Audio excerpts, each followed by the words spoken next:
আমি বেশি কিছু বলবো না তোকে, শুধু একটা প্রশ্ন করব, ঠিকঠাক উত্তর দিবি? হ্যাঁ বলো। রাই, তুই যেটা করছিস সেটার জন্য তোকে একদিন আফসোস করতে হবে না তো?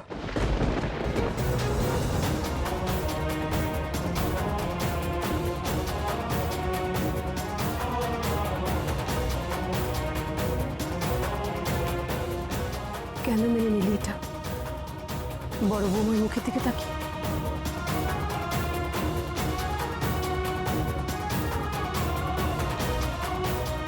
রজত বাবুর মুখের দিকে তাকিয়ে।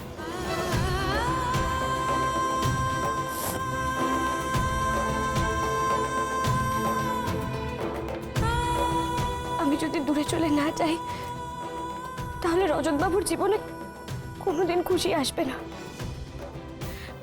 আমাকে দূরে যেতেই হবে, যেতেই হবে। উনি আমার ভগবান, ওনার কষ্ট আমি সহ্য করতে পারি না মাসিমা, পারি না।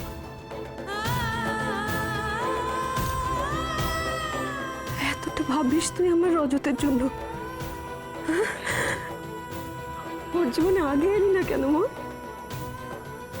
কেন আগে এলি না তুই?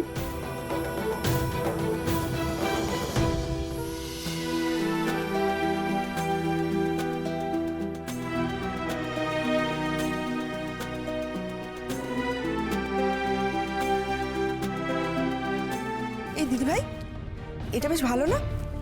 এটা? হ্যাঁ, এটা না এটা, কোনটা বেশি ভালো বলো তো? হ্যাঁ, আমার তো মনে হয় রাইকে এটা বেটার লাগবে জানো। এটা ঠিক আছে, আমি রজতকে জিজ্ঞেস করছি। দাও দাও দাও দাও দাও।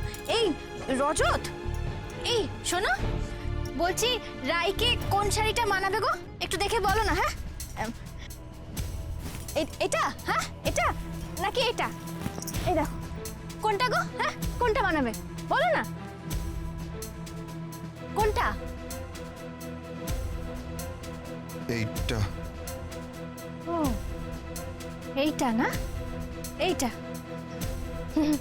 ঠিক আছে, এই জিনিয়া, আমার আর রজতের পছন্দ একেবারে এক। ও বলেছে এইটা মানাবে, এইটা। হ্যাঁ আচ্ছা, বেনারসি তো হয়ে গেল, এবার তো বাকি শাড়িগুলো দরকার। হ্যাঁ হ্যাঁ হ্যাঁ, আমি বরং পাঞ্জাবি দেখি গিয়ে।